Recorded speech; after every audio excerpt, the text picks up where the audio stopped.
My name is Michi. I'm co-hosting the podcast with Doran. Doran will come later, but it's my distinct pleasure to have you today. So maybe you introduce yourself to the audience, what you do, and how was your journey in the morning? It would be great to hear. Awesome. So, hi, I'm Jane. I'm the engineering chief of staff at Coda, and I have over 15 years of TPM experience, spanning from big corporates like Google and Splunk all the way to startups, in industries like SaaS products, to health and nonprofit. So that's a little bit about myself. Nice. And worth mentioning, Coda has also been a proud sponsor of the TPM Summit, so welcome you also from that side. So great to have you also on this one. And let's start with Coda productivity and how you tackle that, and why this is such an important topic for the TPM world. Yeah. So I apologize. So, what specific question did you want me to answer? So why is productivity so an important question for the TPM world, or for TPMs in their day-to-day job? That's kind of hard for me to answer because I always get stumped when people ask me, what is the day-to-day TPM? Because it varies between TPMs. So I feel like that's a trap question. Every TPM is very different. We're all very unique, and kind of want to summarize. But at the core of things, TPMs are expected to basically make things happen. You do whatever it takes, whatever gap is dropped, you want to fill it so nothing gets dropped. And so productivity is so important for this, because usually TPMs are brought in when things are not going so well, right? When things are going well, you don't need a TPM. When things are not going so well, this is where TPM comes in. I think someone described TPM as a strike force. That's only called on when situation is potentially dire. And so this is why productivity is more important, because in the chaos, it is really easy to lose sight of the core important things. And so how can you be streamlined? How can you forge organization among chaos? And how can you make sure that you're a multiplier to make sure we're getting to that place? So that's why, to me, productivity is really important to TPMs, at least me as a TPM. And Coda is about rituals. It is very ritual heavy. Which rituals do you have in your day-to-day? And I know we met before and we talked about it yesterday, so it would be great to hear your perspective. No, totally. So we did talk yesterday, so you have to bear with me to kind of talk about it again. Rituals. So I do have quite a few rituals, both at work and also in personal life. Yes, Coda is very heavy in rituals, and one of the rituals that I appreciate at Coda is this. From running meetings, we have this thing called Dory.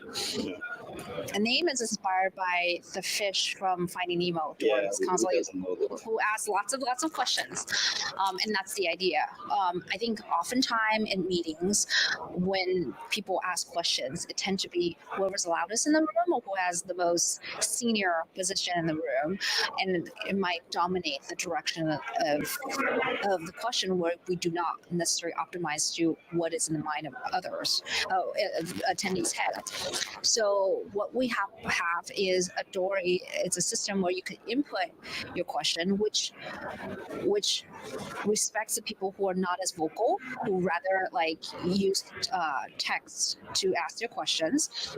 Everyone could answer their questions, and then people will vote thumbs up and thumbs down on questions to reflect their interests. So that way, the way we kind of organize how the questions asked is by whichever question that was posed that have the highest rating. So that way we can ensure that we take care of the questions that are of interest to more people, or more of the attendees, than the ones that are not as interesting to the attendees. And so I like that rituals, because I feel like we are making sure we spend our time and resources on the subject that's most important.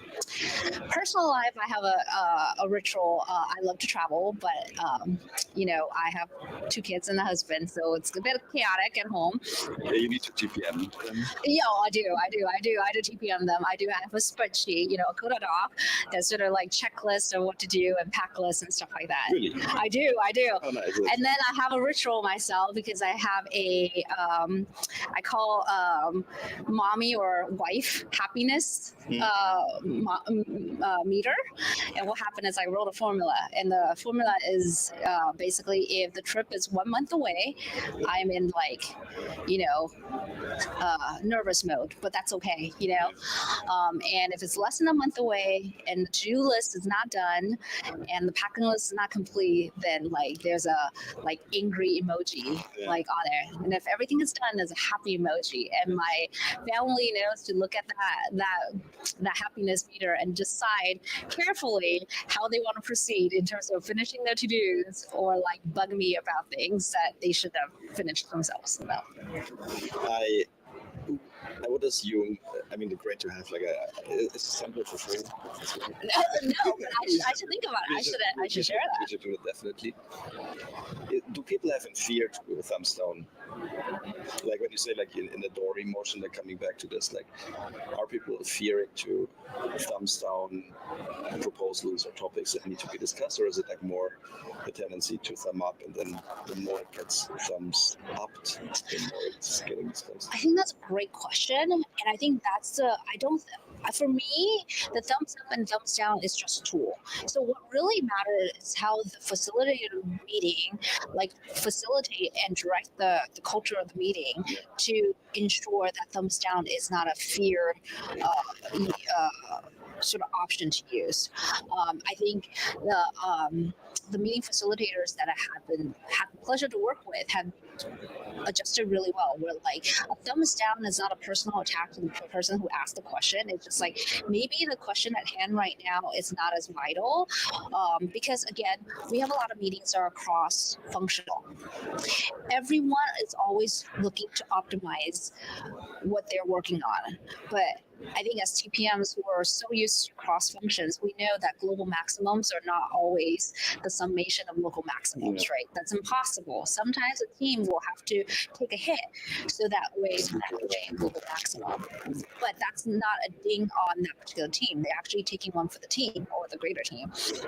And so this is the thumbs down is a way to say hey, as a whole, I don't think it affects the other function. Again, it's not a diss on your team or you specifically. It's just it might not impact the other functions. And I think, with that particular framework of mine, if my question gets a thumbs down, I do not feel like it's an attack on me. I do not worry about using that option, and I do not take personal offense when other people use that function. I'm just cool. Now I have a good feedback about how my proposal might be very important to my immediate work, but might not be as important to the bigger organization. I'd appreciate that function, actually.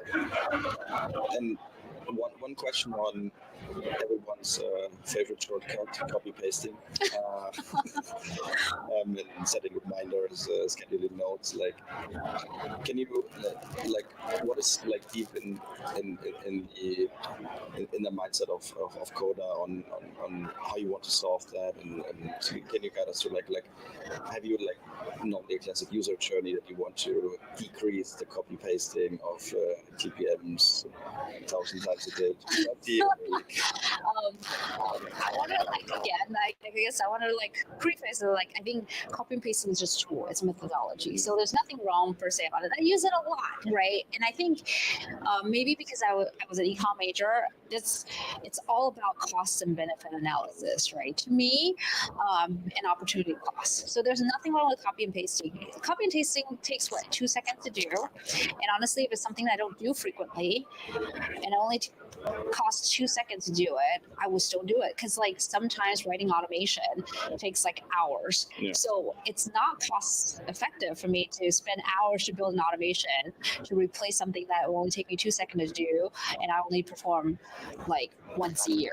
However, that is not the case. Like most of the time, what happened is we're doing this copy and pasting, and it usually takes us half an hour on a daily basis. And when that happens, the time adds up. But I think we have like the sink cost like effect. We're like, well, we already did it. It's so quick. It's so easy. We'll just keep doing it. There's that lack of inertia for us to consider the automation option. And so my take has been like just to remind people automation is an option, and to sort of like in the back of your head going like one day maybe when you get finally so fed up and copy and pasting the same thing, I'm sure you'll be like, maybe I should invest my time to write the automation so that I could set it and forget it. Yeah. One last question that we ask like every participant today in the podcast is, what are your top two advices that you would give like every TPM along the way, if they are either starting their journey as TPM or senior directors as TPM? So we had Harman here, like he's still also in the learning process. Like, which top two advices do you have? So I'm going to borrow one that I heard this morning because I thought it was super awesome. It's from Jen, who's the keynote speaker, and she said something that, like, I love the tagline, which was like, volume of work is not equal to impact. And I think that's so important. It kind of ties in what I was talking about earlier, is that we do so much busy work that our time is so spent on it, but is it really impactful? You're making yourself so busy, but you're not actually making that big of an impact. So I think that's a really great advice. I think it's a reminder for ourselves to be like, is this the most impactful use for our time? Yes. And how do we figure out another way to use it, whether it's delegation or to automation or whatever, but just figure out how else could I be more effective. And I think the other second advice I have is like, don't be afraid to push yourself outside the comfort zone. And I know all of us knows that, but we forget it sometimes. We're not self-reflecting on that we should do it or do it. Exactly. I think TPM role, we kind of talked about this at the very beginning. It's not very well defined. Everyone does something very different. And so because it's not different, it's so not well defined, like you don't know where the limit and boundary is. And so it's like the opportunity is great, but also it's limited. It's like a double-edged sword. Yeah.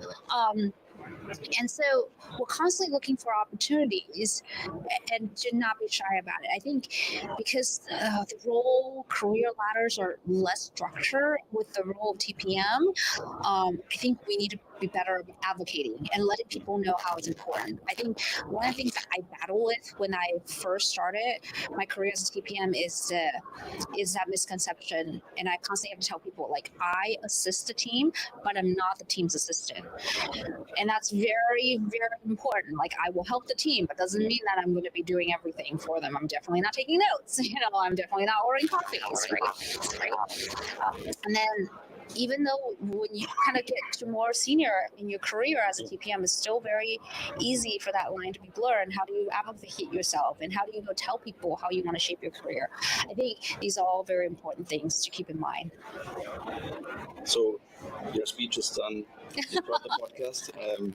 What are you most looking for in the afternoon at the TPM Summit? Enjoying the rest of the summit so that I know I already got the hard work out. So now I can just enjoy, relax, network, and watch the other talks. Maybe it's also a ritual, like do the tough things in the morning. Yeah, actually I like that, because otherwise I can't really enjoy myself because it's the nagging feeling in the back of my head. All right, great. Thank you, Shane, for joining. Thank you so much for having me here. It is a lot of fun. We are back at 12:30 with Aman and Stefan, and we are recapping a little bit also on Jen's keynote. How was the morning and having a lunch podcast. Thank you for being here. Thank you for having me. Have a great one. You too. Bye.